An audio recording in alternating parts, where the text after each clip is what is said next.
Shabbat Shalom, which is peace on Yahweh's holy Sabbath day. Welcome to another holy convocation that Yahweh has enjoined unto us here in Stone Mountain, Georgia. As we know, the heathen just got through worshiping all of their pagan gods.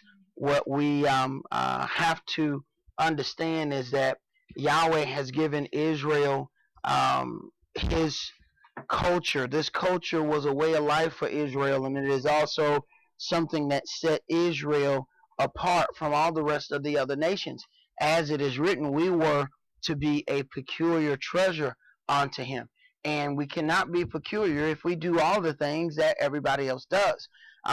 This is where this line is, this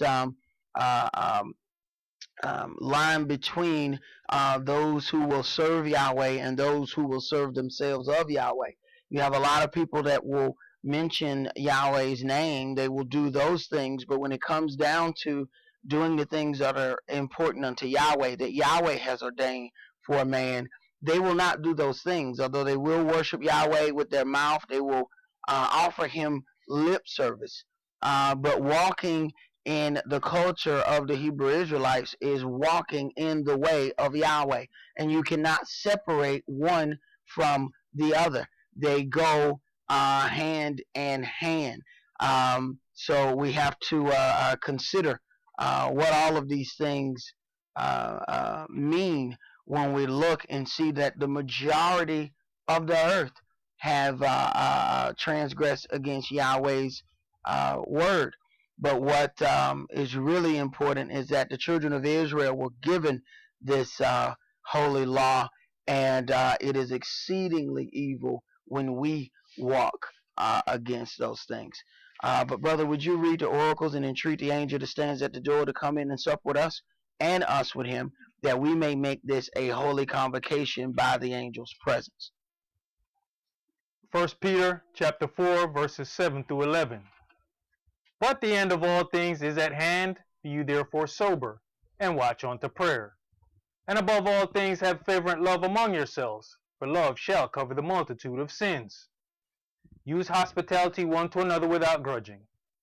As every man has received the gift, even so minister the same one to another, as good stewards of the manifold grace of Elohim.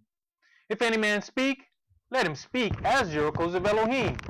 If any man minister, let him do it as of the ability which Elohim gives, that Elohim in all things may be glorified through Yahshua the Mashiach, to whom be praise and dominion forever and ever. Amen. Ephesians chapter 4, verses 29 through chapter 5 and verse 4. Let no corrupt communication proceed out of your mouth, but that which is good to the use of edifying, that it may minister grace unto the hearers. And grieve not the Holy Spirit of Elohim, whereby you are sealed until the day of redemption. Let all bitterness, and wrath, and anger, and clamor, and evil speaking be put away from you with all malice. And be you kind one to another, tender-hearted, forgiving one another, even as Elohim for Yahshua's sake has forgiven you. Be you therefore followers of Elohim, as their children, and walk in love, as the Mashiach also have loved us, and has given himself for us an offering and sacrifice to Elohim for a sweet-smelling savor. But fornication, and all uncleanness, or covetousness, let it not be once named among you as becomes saints. Neither filthiness, nor foolish talking, nor jesting, which are not convenient, but rather given of thanks. Ecclesiastes chapter 5, verses 1 and 2. Keep your foot when you go to the house of Elohim, and be more ready to hear than to give the sacrifice of fools, for they consider not that they do evil. Be not rash with your mouth, and let not your heart be hasty to utter anything before Elohim. For Elohim is in heaven, and you upon earth. Therefore let your words be few. Exodus chapter 23, verses 20 and 21. Behold, I send an angel before you, to keep you in the way, and to bring you into the place which I have prepared. Beware of him, and obey his voice. Provoke him not, for he will not pardon your transgressions, for my name is in him. Revelations chapter 3, verses 20 through 22. Behold, I stand at the door and knock. If any man hear my voice and open the door, I will come into him and will sup with him, and he with me. To him that overcomes will I grant to sit with me in my throne, even as I have also overcame, and am sat down with my Father in his throne. He that has an ear, let him hear what the Spirit says unto the churches. All right, now when we examine what is written in the beginning, let us make man in our image and after our likeness.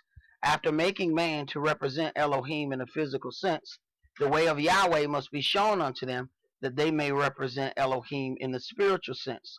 This proved to be very difficult, as the flesh fought against the spirit.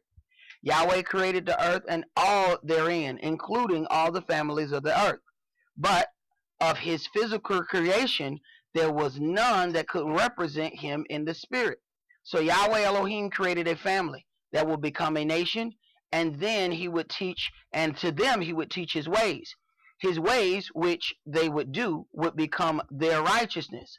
So Yahweh began a family, named them, and taught them his ways, which would become their culture. Let's begin in Exodus chapter 33. Exodus chapter 33 and verses 7 through 23. And today's sermon is entitled Israelite Culture, the Way and Glory of YAH. Israelite Culture, the Way and Glory of YAH. Exodus chapter 33 and verse 7. And Moshe took the tabernacle and pitched it without the camp, afar off from the camp, and called it the tabernacle of the congregation. And it came to pass that everyone which sought Yahweh went out into the tabernacle of the congregation, which was without the camp. Right, he had to separate it because of the uncleanness of the children of Israel, that this would cause a problem. You couldn't have man's uncleanness right in the midst of that angel. What we read in the oracles was, I've sent an angel to lead you in the way. Beware of him and obey his voice. For my name is in him. He will not pardon your transgressions. So you have to be careful how you conduct yourself in dealing with holy things. Because Israel wasn't all the time careful. See, we careful in special events. See?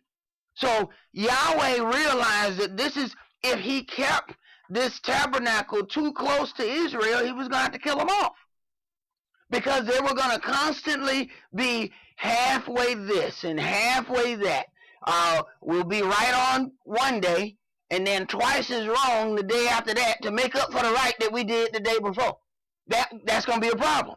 So Yahweh's righteousness has to be a little off from the children of Israel, that you don't get complacent, because even in coming in this word, you'll find that some people come in the word with great zeal. And then after time, they get used to the word. It's not so special anymore.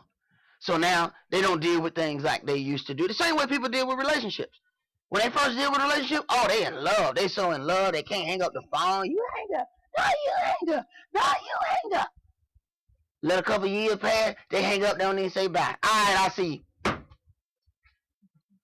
a minute. What happened? Some people start dealing with the word the same way. Go ahead. Verse 8. And it came to pass, when Moshe went out onto the tabernacle, that all the people rose up, and stood every man at his tent door, and looked after Moshe until he was gone into the tabernacle.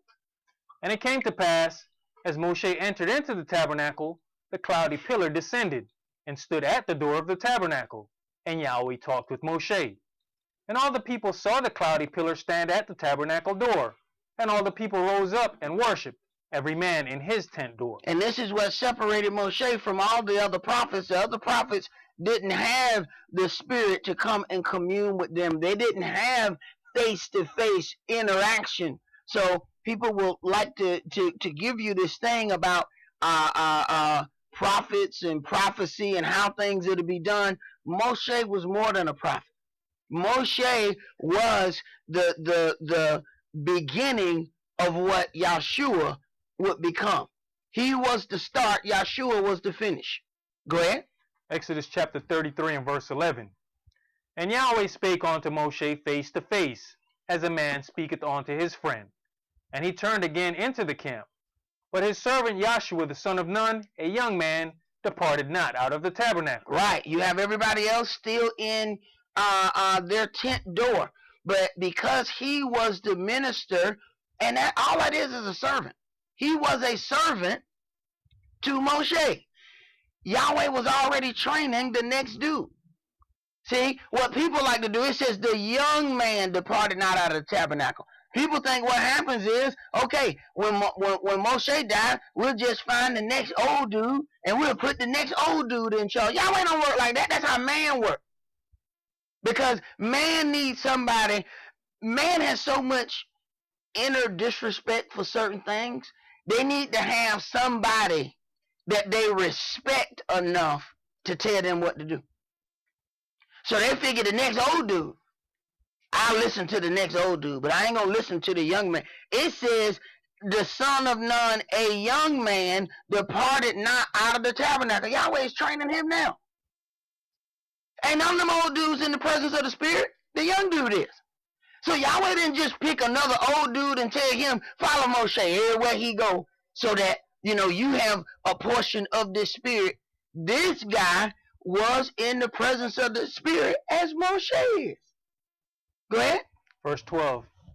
And Moshe said unto Yahweh, See, you saith unto me, Bring up this people, and you have not let me know whom you will send with me. Yet you have said, I know you by name, and you have also found grace in my sight. Now therefore, I pray you, if I have found grace in your sight, show me now your way, that I may know you, that I may find grace in your sight, and consider that this nation is your people. And consider that this nation is your people. So show me your way. When it comes down to entering into a covenant, which is what the children of Israel did with Yahweh, when we talk about marriage, what does it say? The two shall become one. Now, people don't have a problem becoming one physically. They have a problem becoming one spiritually. That's where the issue comes. This is what, knowing these things, show me your way, that the children of Israel can spiritually be one with Yahweh. That means they're going to walk on one accord.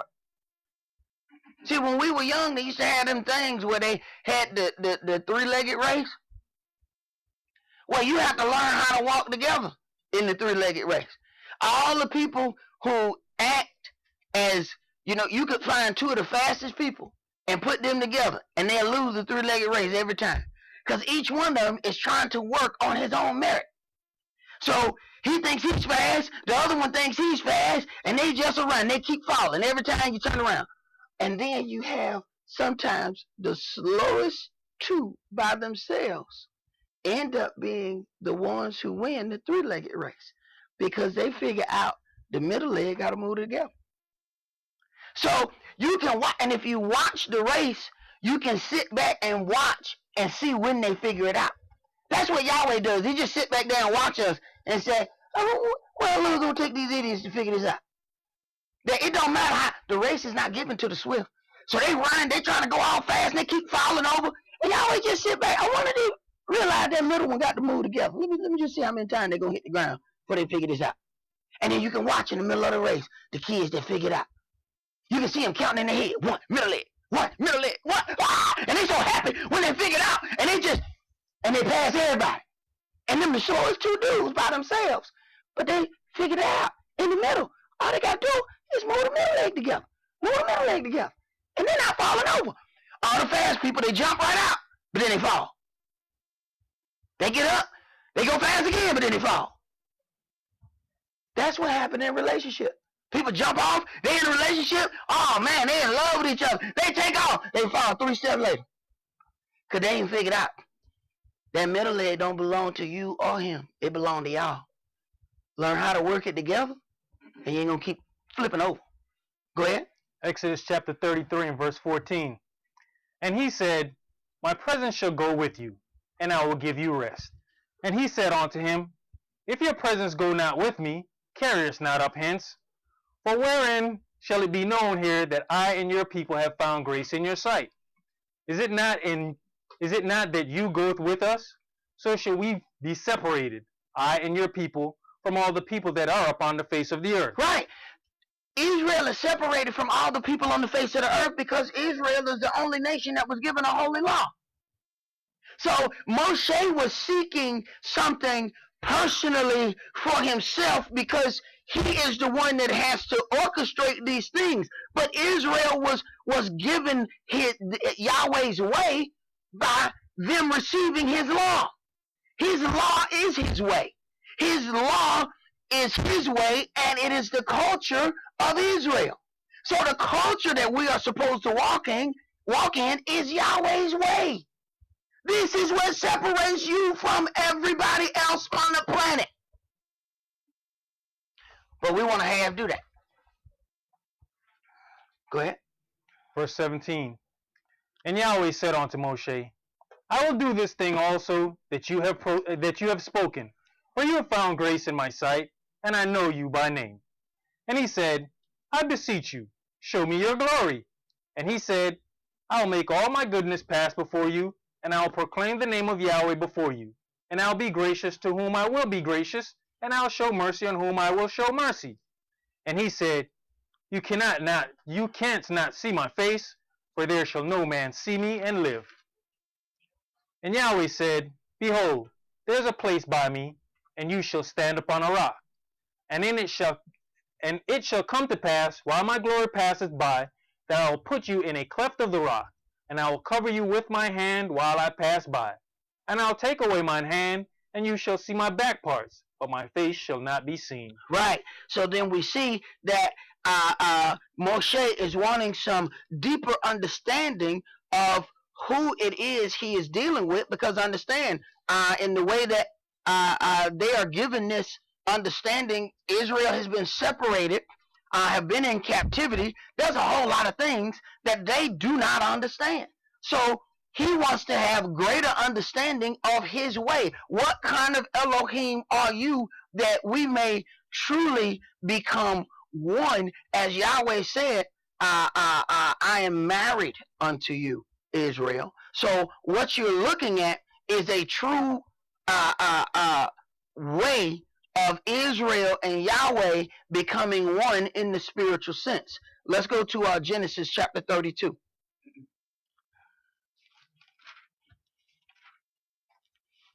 See, a lot of times you hear a lot of people dealing with the nation of Israel, the nation of Israel. The part that they miss is that Israel began as a family and then grew into a nation.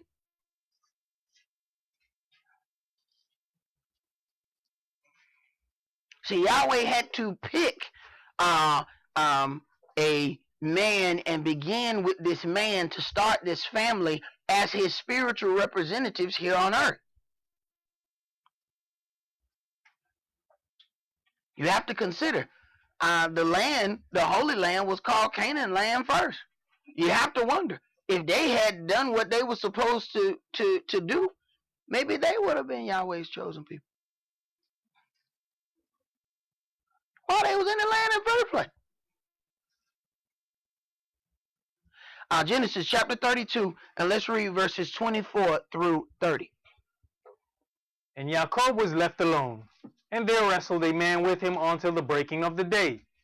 And when he saw that he prevailed not against him, he touched the hollow of his thigh, and the hollow of Jacob's thigh was out of joint, as he wrestled with him. And he said, let me go, for the day breaketh. And he said, I will not let you go, except you bless me. And he said unto him, what is your name? And he said, Jacob. And he said, your name shall be called no more Jacob, but Israel. Now, he's wrestled with this man who is an angel. And the angel realized that no man should have the power to wrestle with an angel. So, in turn, he then calls him Israel, because he has this power, and he has never ran up on any other man that has anything like this. Go ahead. For as a prince have you power with Elohim and with men, and have prevailed. Right. So when you read something and it then gives you something right after that, it is telling you the definition of that name. it says, your name shall be no more called Yaakov, but Israel. Then there's a little colon there. Then it says, for as a prince have you power with Elohim. Now, if you look up Israel, it's going to give you H Strong's 3478. H means Hebrew. He will rule as Elohim. So you then those things break down. So then this is where you get a prince, because a prince rules as Elohim, even though he is not Elohim. So the son of the ruler is the prince, but has the power of the ruler because he will eventually sit on his father's throne. Everything you heard Yahshua talking about was about him dealing with the things of his father. So when we break down the root words of Israel, we have, it'll give you the etymology in Strong's. And etymology is just word definition. It's the breakdown of where a word comes from. So you have two words there. One is Strong's 8280, which is Sarah, and you have to consider that Sarai, Abraham's wife, her name was changed to Sarah, okay, which is to have power. Then you have, and that's as a prince or princess. Then you have El, H410, which is strength. So you put those things together and you have Israel. So this is the way that these things came about. So Yahweh understanding that physical man can't represent him on the earth. Even though it was said, let us make man in our image. Man represented Yahweh in the physical form. But there was nobody on the earth to represent Yahweh in the spirit. This is why Israel was brought forth. When you get off into these prophets, it says Israel was created to be a servant. A servant to represent Yahweh. Go ahead. Genesis chapter 32 and verse 29. And Yaakov asked him and said, tell me, I pray you, your name. And he said, wherefore is it that you asked after my name? And he blessed him there. And Yaakov called the name of the place Penuel, for I have seen Elohim face to face, and my life is preserved. Now, consider this. The angel is smart enough to know not to take Yahweh's glory. Now, he then asked for the angel's name. He said, what you want to know my name for? The very next thing he did was what? Name a place. Now, what if the angel would have said, yeah, my name Yakbar? He'd be like, oh, hey, Yakbar. Hey, hold on, bro. Hold on. Now he got to go. Now he in trouble with Yahweh. Now Yahweh like, hey, man, I sent you to go do a job. How is it this dude building monument to Yakbar now? My bad, man. He asked my name. I didn't know the dude was going to worship me. So the angel know right away, I ain't telling you my name. Yet, when you listen to all these people who love that book of Enoch, the Enochians, all these angels got names. They got names of all. Man, we can't find but a couple angels' names in this entire book. Yet, when you get to them Enochians, they got names for it. They got Raphael. They got the Teenage Mutant Ninja Angels. They got all kind of. Where y'all got all these names from? Who are these people? The angels know. Look here, man. Don't worship me. I am a servant just like you are. You do not worship Elohim. Even the angel who is in the midst of the children of Israel, Yahweh said what? My name is in him. So he speaks as though his name is Yahweh. So that's the angel that's speaking that says, thus says Yahweh, I am Yahweh. That's the angel speaking. Yahweh is in control of everything. He's not personally going to do anything. You ain't never seen the CEO of the company you work for. You still work there. You still get paid. But you ain't never seen the people who own it. So you ain't going to run into Yahweh. You ain't just going to be on your way to the stock room and run, hey, man, we Yahweh. No, that's not going to happen. You ain't going to run into him. You're going to run into a representative of Yahweh. That's what you're going to run into. And that's if you blessed enough to have that. So don't get it twisted. All these people talking about, I talked to the Lord last night. No, you didn't. Go ahead. Verse 31. And as he passed over Penuel, the sun rose upon him, and he halted upon his thigh. All right, that's all I'm gonna do right there. Let's go to Exodus chapter 6. And Penuel, the definition of that was the face of Elohim. If you look, it was the same thing. And it says in verse 30, and Yaakov called the name of the place Peniel, for I have seen Elohim face to face. So when you look at the name, what came right behind it was the definition of what the name means. See, you learn that this is a part of the culture. See, this is why people, you have those people that are teaching that it doesn't matter that his name is Jesus or whatever it is. It doesn't matter. See, what you're learning here is the culture. The name has a definition. Jesus don't mean nothing. It doesn't have a definition. See, Jesus is the son of Zeus. He is Zeus. It doesn't mean anything. Now, Yahshua has a meaning. This is part of the culture. This is the part that people want to act like it's not really a big deal. It is a big deal. This is part of the culture. When he says, show me your way. This is a part of his way, his culture. Go ahead. And in the end, when he places his name on your forehead, if you place Jesus on there, I don't think he's gonna know who you are. He gonna know who you are. He just gonna know you ain't got nothing to do with him. What the brother said was, he says when he places his name on them and you place Jesus there, he ain't gonna know who that is. Now he gonna know you worship a pagan idol. He gonna know who you are. He just gonna know you ain't got nothing to do with him. Who these people? Get the Jesus people. Put all them in that, in that fire over there. Put them all over there. That ain't got nothing to do with him. See, it's too much for the heathen to go through here and change all the names. So all they did was change the major characters. And if you get that through your head, you'll understand. You know how difficult it would have been to change all of these names? There are thousands of names in here. And right afterward, there's a definition. So you have to ask yourself, if they then so-called translated this name into Greek or English or Latin, then you should be able to do the definition of that and find this name. You should be able to go backwards and find the same thing. So we see Peniel. We can look. We can find face of Elohim, face of El. We hear the El in it. Okay. Now you do the research on Jesus. It says he shall be called God's salvation. So you find out what salvation is. You find out what God's name is. Okay, it's either going to be El or Yah. All the prophets' name end in either El or Yah.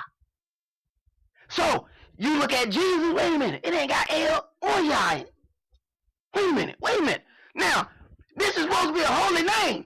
Now, how the prophets going to have better names than the son of Elohim?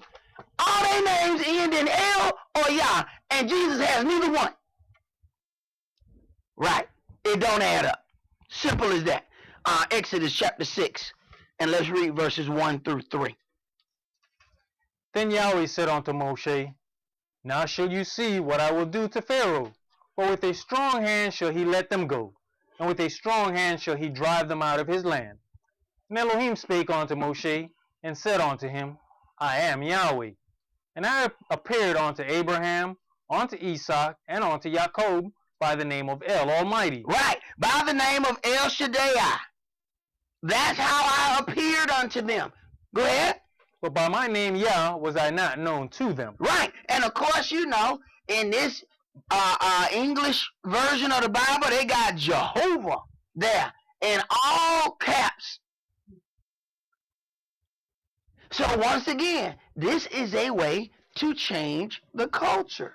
By first changing the name, then you get to change the appearance, then you get to change the people. See, there was nothing holy about,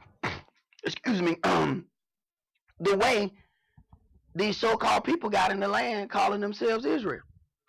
Yahweh had absolutely nothing to do with that. That was Great Britain going over there, setting up all these army bases, giving these people all the military technology. And if you watch it, Britain marched out and they waged war on everybody in the Middle East with all the weaponry and the skill that they had just been taught by the Euro Gentiles. And then America took over after Britain pulled out. That had nothing to do with Yahweh. Go ahead. That was it. That was it right there. All right, let's go to 1 Kings chapter 8. And we know this letter J does not even date back to even the earliest printing of just the King James Bible itself. In the first King James Bible in 1611, there was no J in the English language. So the first King James Bible says I-E-S-U-S, Iesus. So when people start jumping in front of you talking about his power in the name Jesus, so yeah, well, how much power is it in Iesus? Huh? Who is that? Well, that's what his name was before it was Jesus. Huh? Right. They're going to be like, you talking that soccer now. That's that soccer. Yeah. Right. They're going to claim that you trying to talk some voodoo. No. Get first Bible printed in English. You ain't going to find Jesus. But they wouldn't tell you how much power it is in the name. Well, how much power is it in the name that was before that one? And what about the name that was before that one? Okay, well then what about the real one? Oh, okay. So then we're dealing with different levels of power then, huh? 1 Kings chapter 8. And let's read verses 33 through 36. When your people Israel be smitten down before the enemy, because they have sinned against you, and shall turn again to you, and confess your name, and pray, and make supplication unto you in this house. You see that? And confess your name. What name you gonna confess? See, this is how the adversaries trick you. See, all the time the adversary gets you in the small wording of contracts. See, they're doing the same thing now in religious practices, because you got Esau, the Jew-like people, telling everybody, well, you call Hashem the name. See, that's some slickness. It says confess your name. What they got is confess the name. So now you don't call on the name of Yahweh. Only the adversary would not want you to call on a name that would grant you power. You don't understand how slick the devil is? And people are just, oh, man, they flocking to Esau. They know stuff ain't right, but they like, well, Esau got the power, so we down with Esau. Esau is tricking you. Pray in the name. Ain't no such name. What is the name? That if the name is the name, that is a title. That is not a name. If it's the name. So you have to see just how slick the adversary is in twisting these little parts so that you don't get to call on Yahweh. Go ahead. Verse 34. Then hear you in heaven, and forgive the sin of your people Israel, and bring them again onto the land which you gave it unto their fathers. Right. Now, why would Esau want you to do that? And bring them again back to the land of their father. No, don't let them call on Yahweh then. Because then if they bring them back here, then where we going to live? We want to go back to Russia, and we want to go back to Germany. No, tell them to call on the name so that he never hears them. Tell him his name, Pookie Johnson. You know. So now, we calling on the God of Pookie Johnson, and Yahweh like, who did he talking? Who is Pookie? Yeah, right. Right. That's your enemy that wants you to call on the wrong name so that you never get delivered. Go ahead. When heaven is shut up and there is no rain because they have sinned against you, if they pray toward this place and confess your name once again and turn from their sin when you afflicted them, then hear you in heaven and forgive the sin of your servants and of your people Israel, that you teach them the good way wherein they should walk, and give rain upon your land, which you have given to your people for an inheritance. See, so you have to understand that it is not in other people's best interests that you call upon the name of Yahweh. This is why they have all of these other people coming out saying, well, his name is Yah this or Yah that. His name is this. His name is that. They want to give you about 20 different variations of what his name could be so that you would just say, you know what, it's just too much. I just call him God. Lucifer like, gotcha. That's what he wants you to do. He wants you to get, sometimes, if the people are making a decision and wants the truth get out there, the adversary say, I tell you what, I know how to confuse them. Instead of 2 choices, I'm going to give them 22 choices. See? So then you got these vagabond Jews and all these other people. Yahweh, then they come out teaching either Yah this or something that, some kind of variation, and then they water down the word of Yahweh. This is to the adversary's advantage, so that you will just get overwhelmed and won't do anything. And that has worked for millions upon millions of people. They have decided that they're just not going to make a choice, a decision. They say, well, God and Lord has worked for me thus far, so I'm going to keep on doing it. Now, they can be walking and their leg falling off, their hair coming out, their eyeball just fall out and roll off the table. They still say, it's working for me. Boo-boo, I don't think it's working that good. But you know how we do? If we ain't dead, it's working. Right. See, that's how the horoscope play tricks on you. People, yeah, my horoscope work. Yeah, you went all day looking for whatever that horoscope told you to look for. You couldn't see nothing else that happened the whole day because you were looking. Today, something nice gonna happen to you. Something did happen to me nice today. Yeah, man, because it's just like my horoscope said. Right. Let's go to Isaiah chapter 63. You have to consider just how crazy it is. It is December the 26th. Mm-hmm. We got the air conditioner on. Hmm.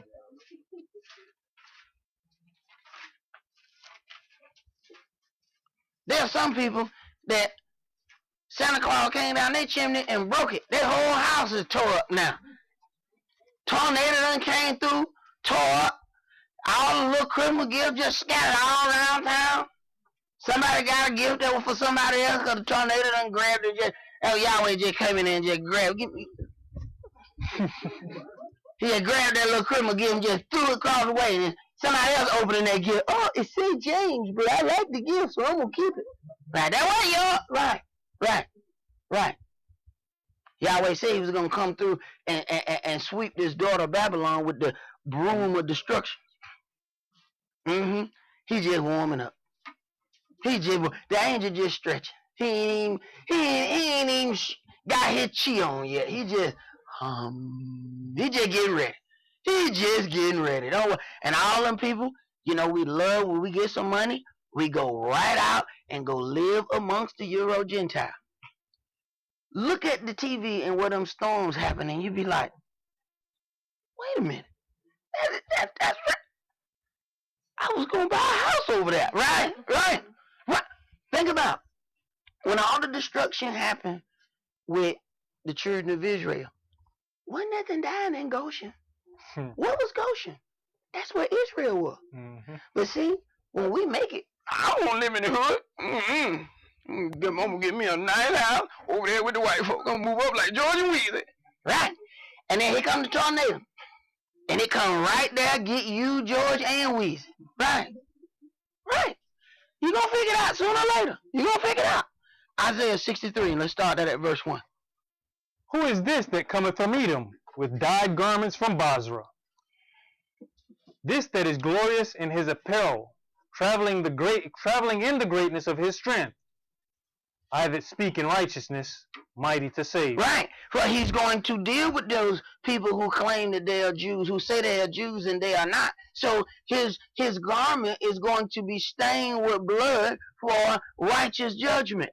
Go ahead. Wherefore are you red in your apparel, and your garments like him that treadeth in the wine fat? I have trodden the winepress alone, and of the people there was none with me. For I will tread them in mine anger, and trample them in my fury, and their blood shall be sprinkled upon my garments, and I will stain all my raiment. For the day of vengeance is mine, For the day of vengeance is in mine heart, and the year of my redeemed is come. Mm-hmm. And I looked, and there was none to help, and I wondered that there was none to uphold. Therefore mine own arm brought salvation unto me, and my fury it upheld me. And I will tread down the people in mine anger, and make them drunk in mine fury, and will bring down their strength to the earth. I will mention the loving kindness of Yahweh, and the praises of Yahweh according to all that Yahweh hath bestowed on us, and the great goodness toward the house of Israel, which he has bestowed on them according to his mercies, and according to the multitude of his loving kindnesses. According to the multitude of his loving kindnesses. So you have those people that have been tricked into keeping all of these other so-called man-made holidays and holy days, because you have those among Hebrew Israelites as well. But if we make a holy day for every great thing that Yahweh has done for us, we ain't gonna do nothing but celebrate. But you can't make a holy day after everything great that Yahweh does. Go ahead. Verse 8. For he said, surely that they are my people, children that will not lie. So he was their Savior. In all their affliction, he was afflicted. In all their affliction, he was afflicted. This is what happens when you have become one. When one person is afflicted, the other one is afflicted. See, when people come, yeah, my husband, he going through something. What the hell you mean he going through something? Y'all going through something.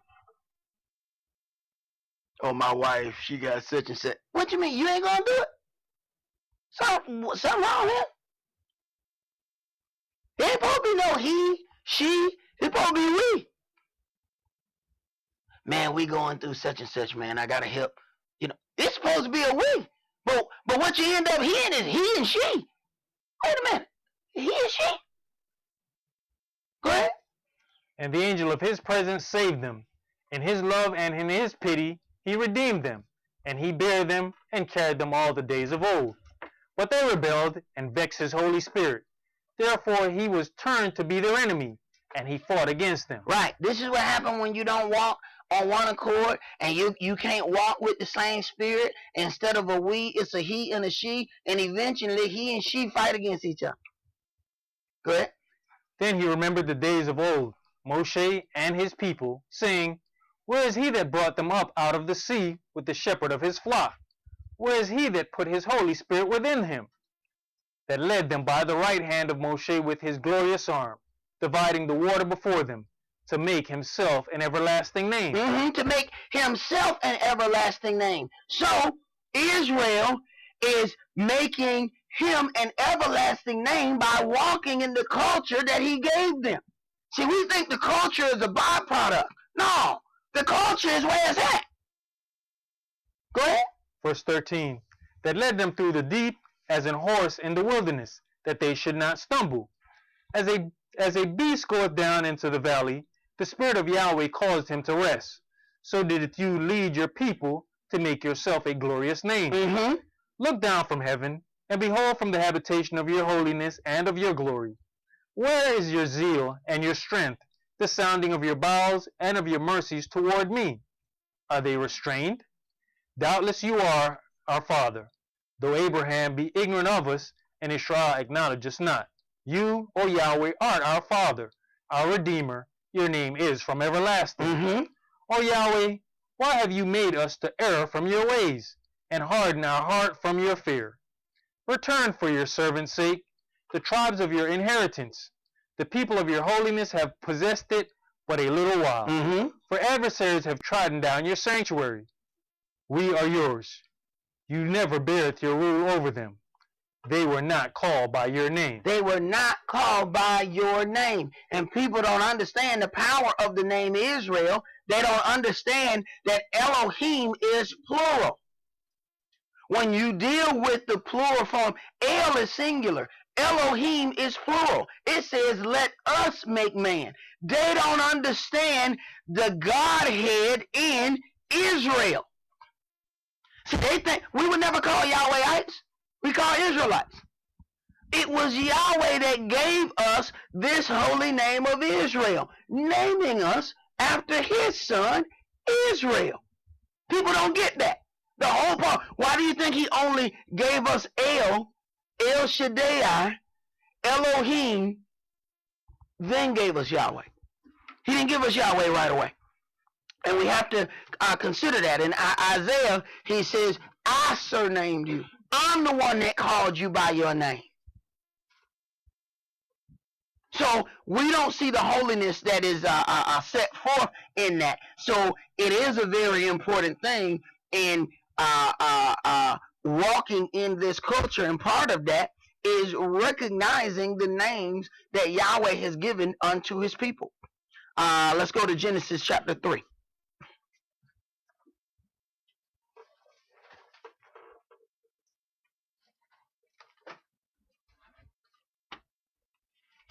When you read the things in Exodus, he says, give me Israel, my firstborn. He's talking more than just about Israel, the nation. See, Yahweh is on several levels dealing with that.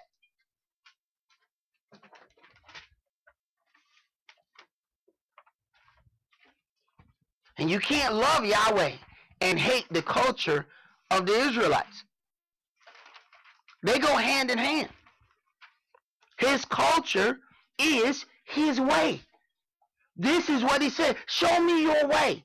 Show me your glory. What do you think this holy law was given for? Genesis chapter 3, and let's read verse 19. In the sweat of your face shall you eat bread, till you return unto the ground. For out of it was you taken, for dust you are, and unto dust shall you return. When you get right down into the culture that is given, Yahweh has set forth, okay, man was formed out of the dust, so upon burial, upon man's death, man then is supposed to be buried right back in the dirt from whence he came.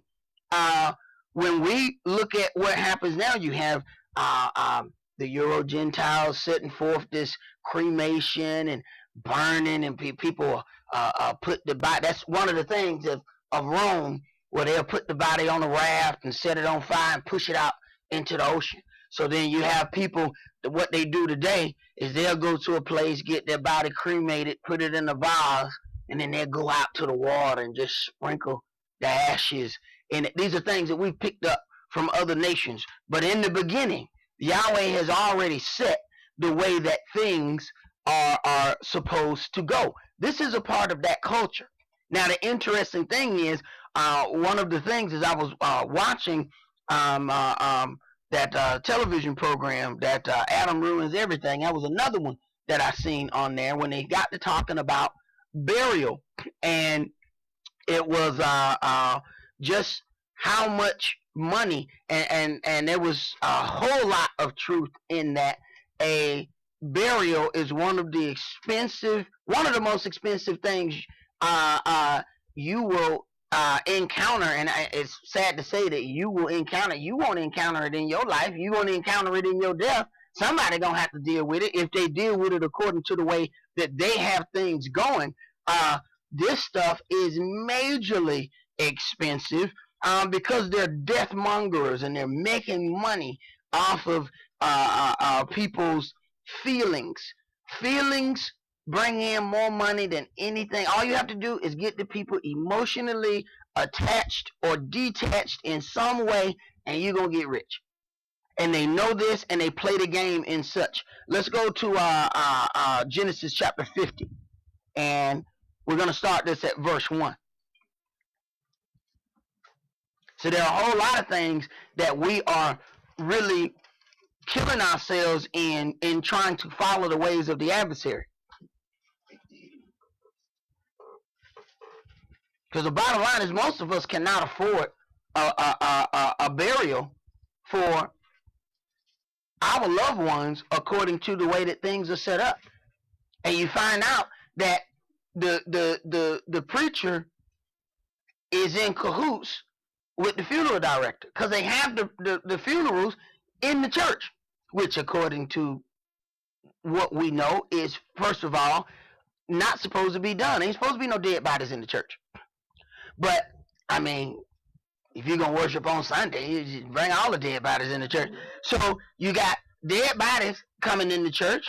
Then they got an open casket, which when you get into this culture, you can't find this in our culture. This whole open casket thing, that's a thing of the Euro Gentiles, because we done picked up a lot of their things and the heathen parts of the Egyptians, that these things are then done.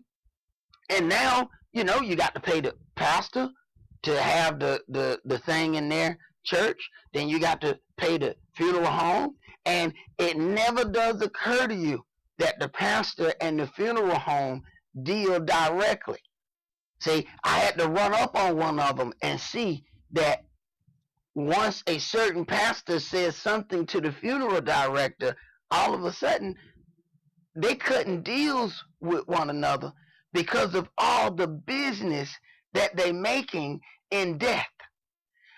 Genesis chapter 50. Go ahead, bro. I just wanted to touch on what you were talking about. And the sad thing is, we don't understand how badly that loved one is being desecrated, their bodies being desecrated for preparation of this traditional funeral.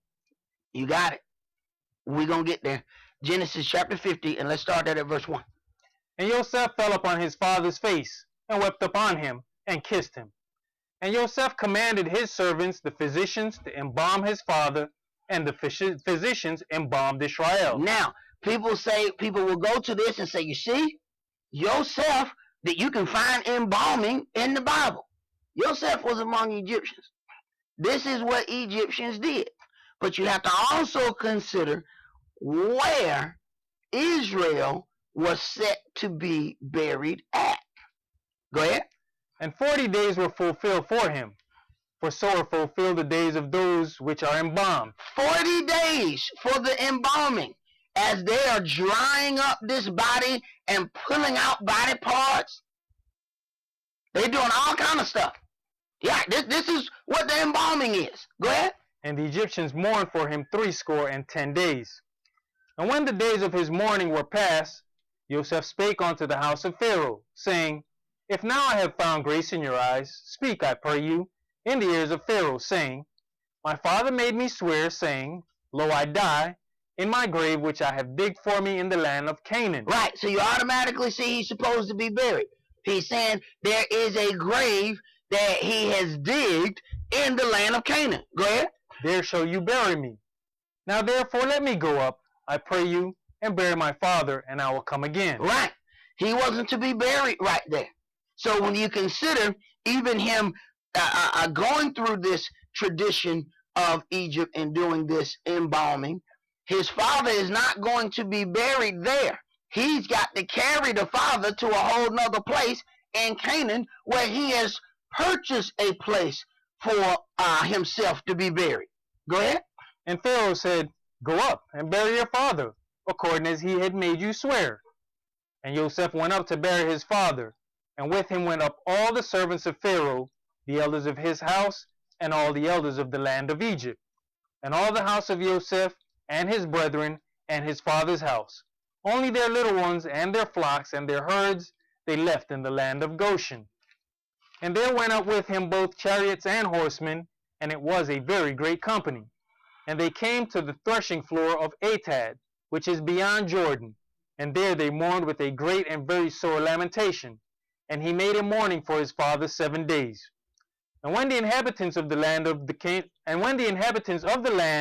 the Canaanites, saw the mourning in the floor of Atad, they said, This is a grievous mourning to the Egyptians. Wherefore the name of it was called Abel Mizraim. Right. Mizraim is the real name of Egypt. Go ahead. Which is beyond Jordan. And his sons did unto him according as he commanded them. For his sons carried him into the land of Canaan, and buried him in the cave of the field of Machpelah, which Abraham bought with the field for a possession of a burying place of Ephron the Hittite before Mamre.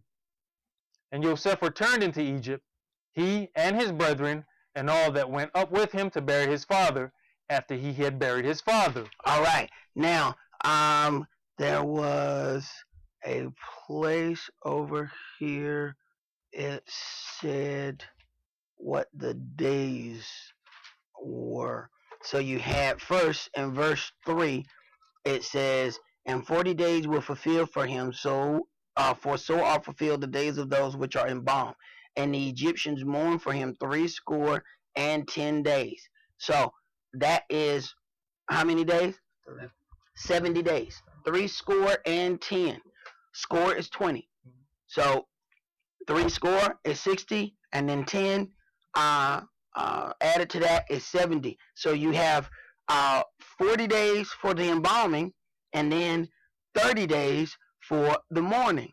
So you just look at how much following this Egyptian practice multiplied everything. So now the mourning then turned to 70 days. Yahweh set something altogether different. Let's go to Numbers chapter 20.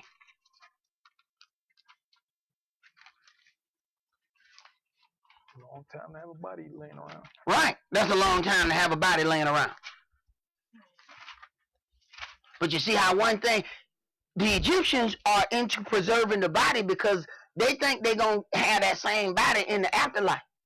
So they taking care of it. You know, they taking care of that body. What they deal with mummification? Right. They are preserving that body because they said this is the body I'm going to have in the afterlife. I tell you what, if I buy a used car, I want to buy one from an Egyptian.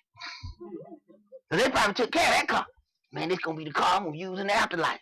Right? I don't want to buy his car. He probably, that alternator probably in tip-top shape, Jack. Mm-hmm. He probably done changed the oil. He ain't need oil. He just changed it because he think it's going to, because this the car he going to drive when he wake up. Yeah, you go right ahead and believe whatever that is. So this is why they're going through all of those things. So Numbers 20 and read verse 29. And when all the congregation saw that Aaron was dead, they mourned for Aaron 30 days, even all the house of Israel. All right, now you remember, it was 40 days for the embalming, and then they mourned 30 days, which took that to 70. Now let's go to Deuteronomy chapter 34.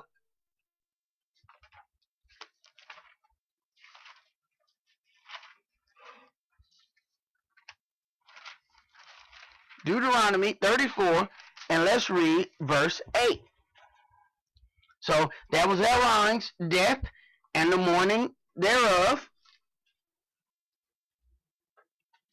Deuteronomy chapter 34 and verse 8. And the children of Israel wept for Moshe in the plains of Moab 30 days. So the days of weeping and mourning for Moshe were ended. And the days of weeping and mourning for Moshe were ended. Understand, this is a man who spoke face to face with the angel of Yahweh. This is the man who led them out of captivity. Yahweh said the mourning is 30 days. We'll mourn for 30 years. You have any idea how important he was to Yahweh? Yahweh said 30 days. You get one moon. Go to Deuteronomy chapter 21.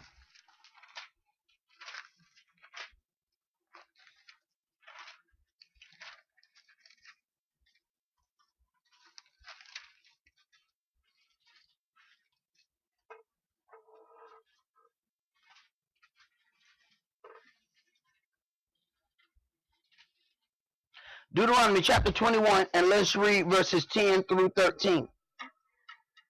When you go forth to war against your enemies, and Yahweh your Elohim hath delivered them into your hands, and you have taken them captive, and seeth among the captives a beautiful woman, and has a desire unto her, that you would have her to your wife, then you shall bring her home to your house, and she shall shave her head, and pare her nails, and she shall put the raiment of her captivity from off her, and shall remain in your house, and bewail her father and her mother a full month. And after that you shall go in unto her, and be her husband, and she shall be your wife. Her father and her mother is dead. She get to mourn for 1 month. And you are not to touch her. This gives, as we have discussed before, this takes care of several things. If this woman was even pregnant before, a full month lets you make sure that this woman has not been impregnated by the enemies of the land that you just invaded. So then you have this thing of paring the nails. There's several little commentary things that you read on the history of paring the nails, which is basically they would pair means to make or dress. So they would kind of dye the nails so it would change colors. But what it would do is it's only going to last a month. When your nails are regular color, and you don't put anything on them, you never see the growth of the new nail because they all look the same. If you actually dress your nail in a month, you're going to notice that there's a difference between one and the other. When you cut this hair and that hair starts to grow back, you're going to notice the difference between the old hair and the new hair. This is a new beginning for this woman. See, Yahweh has given us a culture for a reason. See, this keeps Israel from going to the point where we're mourning to the point that we're not able to perform our duties that he has given us. Yahweh has given us a culture, because understand now, we come from this thing in Christianity where you show how much you love by how much you go to church and cry. It becomes a big emotional display. So then what do people do? So when they love other people, they then show their love by continual mourning and continual crying to the point where they are not able to effectively serve Yahweh. And now you got yourself in some problems. Let's go to our 1 Samuel chapter 25.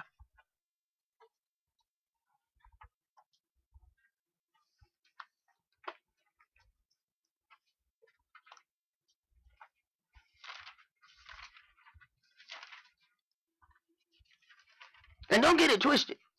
Don't think that this Christmas thing is separated from that.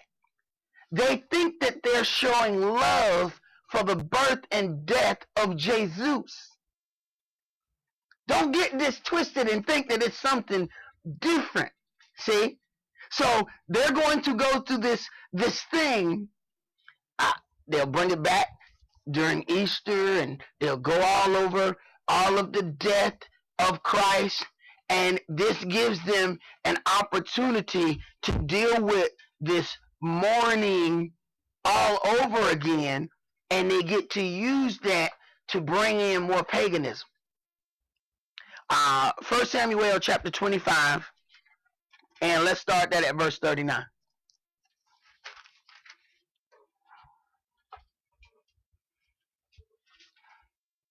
And when David heard that Nabal was dead, he said, Blessed be Yahweh that has pleaded the cause of my reproach from the hand of Nabal, and hath kept his servant from evil. For Yahweh hath returned the wickedness of Nabal upon his own head. And David sent and communed with Abigail to take her to him to wife. Right. As soon as this man is dead, Yahweh has then communed with Abigail for her to become his wife. It was Abigail that instructed him, hey, look, this Nabal, my husband, he is, as his name say, he a fool. But said Nabal is a fool. Abigail said Nabal is a fool. This is what his name means. But don't put your hand on him. Let Yahweh deal with him. So she kept him from doing evil by his own hand. He then know that this is a woman worth having. She is a beautiful woman, but she is also intelligent, and this was righteous instruction. So then her husband is dead. Understand, as it is written, a woman is bound to her husband as long as he lives. But if her husband be dead, she is loose from the law of the husband. So now this is a free woman. Go ahead. And when the servants of David were come to Abigail to Carmel, they spake unto her, saying, David sent us unto you to take you to him to wife. And she arose and bowed herself on her face to the earth, and said, Behold, let your handmaid be a servant to wash the feet of the servants of my master. And Abigail hasted and arose and rode upon an ass, with 5 damsels of hers that went after her. And she went after the messengers of David and became his wife. Right. Now, it does not give us the situation of what happened within that house, but he understands certain things. But you see, she then has become the wife of Dawid being loosed from this law, she is then free to marry to whomever she wants to marry. But understand, Yahweh has given a 30-day period of mourning. Now, how can she effectively become one with her new husband while still mourning for the old? See, Yahweh has a culture in place for a reason. Let's go to Matthew chapter 26.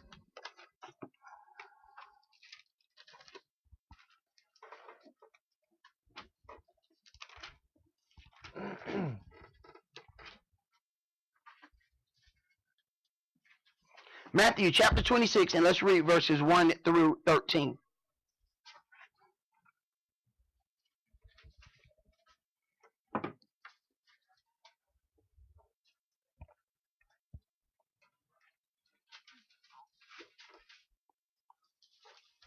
Go ahead, bro. You know, it also gives time, that mourning period, for people to get over themselves. Because we all know, you jump around and go marry this man, she's so heartless. Her husband just died and she done married this other man. Right. Right.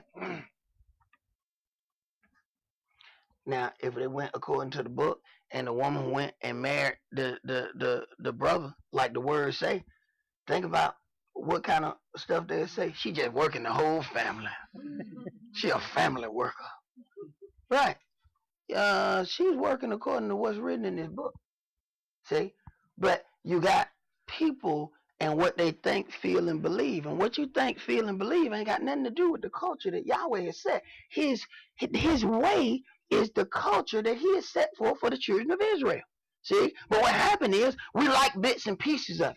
So we go in and we alter bits and pieces of it. And your alteration is going to get you into some deep trouble. Go ahead. Matthew chapter 26 and verse 1. And it came to pass, when Yahshua had finished all these sayings, he said unto his disciples, You know that after 2 days is the feast of the Passover, and the Son of Man is betrayed to be crucified. Then assembled together the chief priests, and the scribes, and the elders of the people, unto the palace of the high priest, who was called Caiaphas, and consulted that they might take Yahshua by subtlety and kill him. But they said, Not on the feast day, lest there be an uproar among the people. Yeah, we can do evil, but not on a holy day. Don't do evil on a holy day. It's just wrong. Right? It ain't wrong to, kill on any other day. But the holy day, don't do it. Don't do it.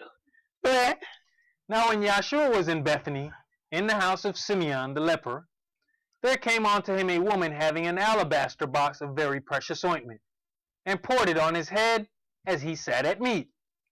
But when his disciples saw it, they had indignation, saying, To what purpose is this waste? For this ointment might have been sold for much, and given to the poor. When Yahshua understood it, he said unto them, Why trouble you the woman? For she has wrought a good work upon me. For you have the poor always with you, but me you have not always.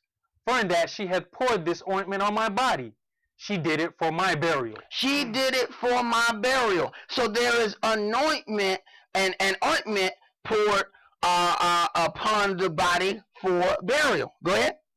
Verily I say unto you, wheresoever this gospel shall be preached in the whole world, there shall also this, that this woman has done, be told for a memorial of her. All right, let's go to Yohanan chapter 11.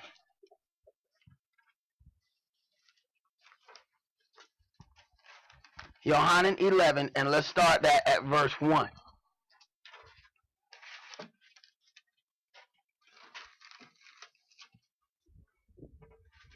See, we have to understand that the church is just not ruling over us and making merchandise of us in our life. The church is making merchandise of us in our death as well. Folks ought to have $10,000, $15,000 just to bury somebody.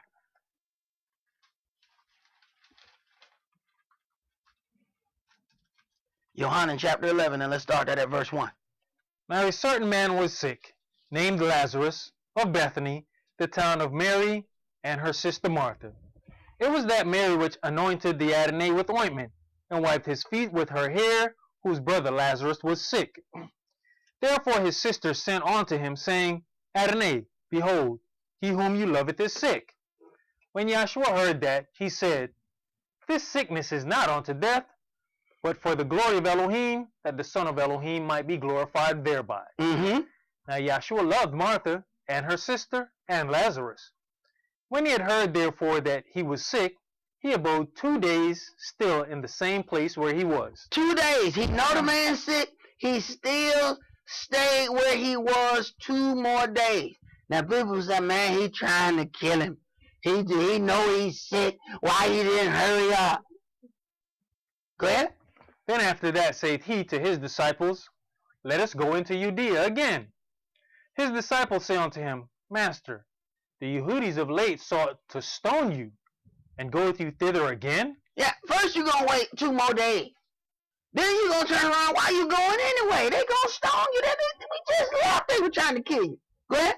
Yahshua answered, Are there not 12 hours in the day? Now, be careful when you hear this, because a lot of them Enochians like to use this right here. See, did not he say, are there not 12 hours in the day? Yeah, 12 hours of daylight. Then it's 12 hours of darkness. It's still 24 hours in a day.